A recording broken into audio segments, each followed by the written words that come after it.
In 1057, Edward the Exile returned to England at the invitation of his uncle, King Edward the Confessor. Edward the Exile was the son of Edmund Ironside.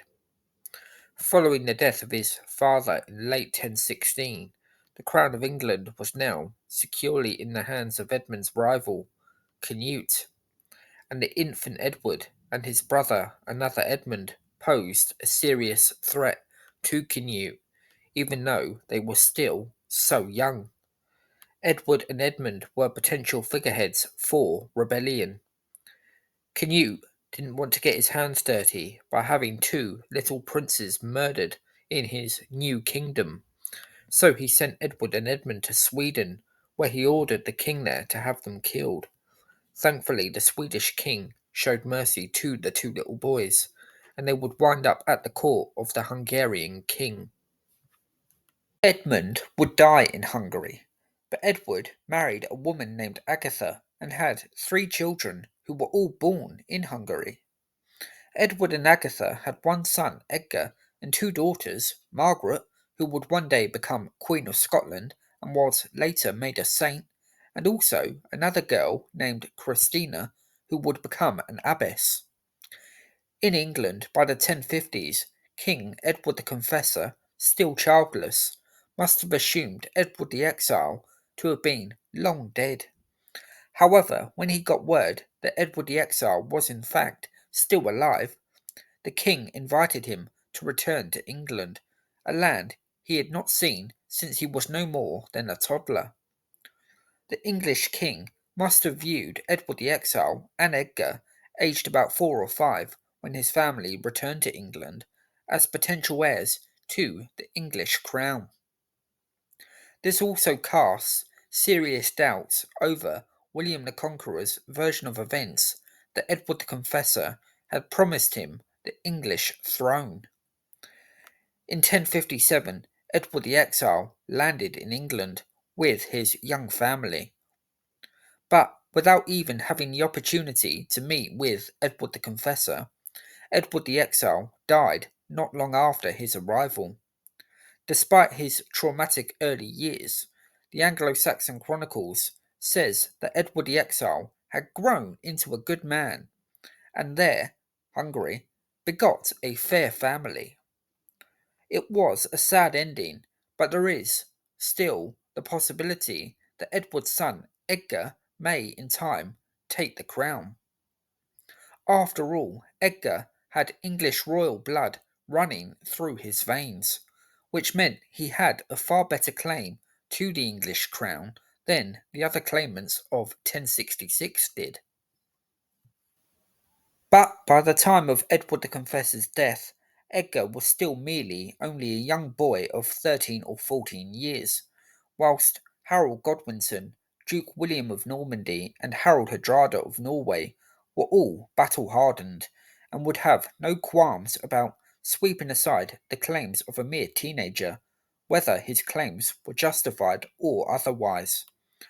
After Duke William's famous victory at Hastings, he waited for formal submission from the English, but William found that this was not forthcoming.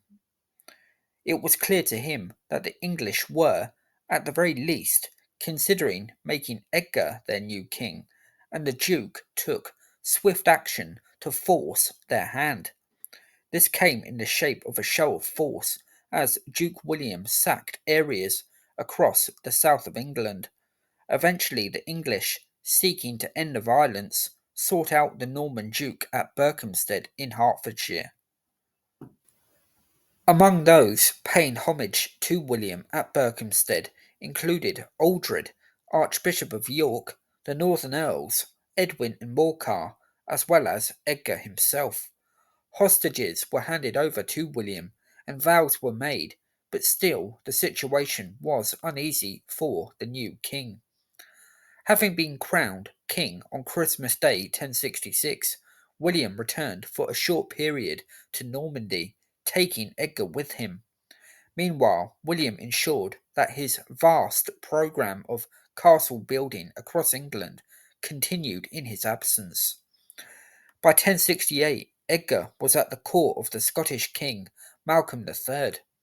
Despite earlier promises, it is evident that Edgar had not given up hopes of taking the English crown. Edgar came under pressure from Malcolm to allow the King of Scots to marry Edgar's sister, Margaret. For a time, Edgar and his followers, and indeed Margaret herself, refused Malcolm's request. However, Malcolm continued to badger Edgar until he finally gave in. Despite strong and continuing reluctance on Margaret's part, the marriage between Margaret and Malcolm went ahead. For Edgar, his decision to allow the marriage to go ahead at least provided him with a very useful ally in his bid to usurp William and become King of England. In the north of England, trouble was brewing for King William, as one of his earls was murdered along with hundreds of Norman soldiers. Edgar marched on York, hoping to exploit the situation. However, William marched north and brutally put the rebellion down, forcing Edgar to return to Malcolm in Scotland. However, the trouble did not stop there for the Normans. Another opportunity presented itself to Edgar when the King of Denmark, Svein II, sent an invasion fleet to England. Edgar, sailing down the River Humber, met up with these new arrivals and the Northumbrians. Edgar and his army marched on York yet again and destroyed the castle and looted the place, killing hundreds of the king's men. For William, his patience snapped. He marched north again and caused massive devastation, known as the Harrying of the North. Thousands, guilty or otherwise, were slaughtered, and widespread famine and disease would follow. Edgar again was forced to return to Scotland. In 1072, William turned his attention to the man who had been harbouring Edgar, this nuisance that continued to plague him. That man was, of course, Malcolm III. On landing in Scotland, William forced Malcolm to submit to his authority and hand over hostages. After this, Edgar travelled to Flanders before he received an offer from the King of France, Philip I, who wanted to give Edgar lands and castles that were conveniently placed to harass Normandy and cause William further headaches. Edgar accepted, but having set sail from Scotland, where he had returned yet again, Edgar encountered a storm and just about escaped with his life and avoided capture. By this point, the stiffest of the English resistance to William the Conqueror was beginning to fade away, and it seemed both Edgar and Malcolm III recognised this. On the advice of both Malcolm and Margaret, Edgar, probably worn out from years of travel and exertion, made peace with William, who received Edgar with great honour. However, Edgar's adventures were far from over. The Anglo-Saxon Chronicles says that in 1086, Edgar turned away from King William because he had no great honour, meaning he held no meaningful possessions.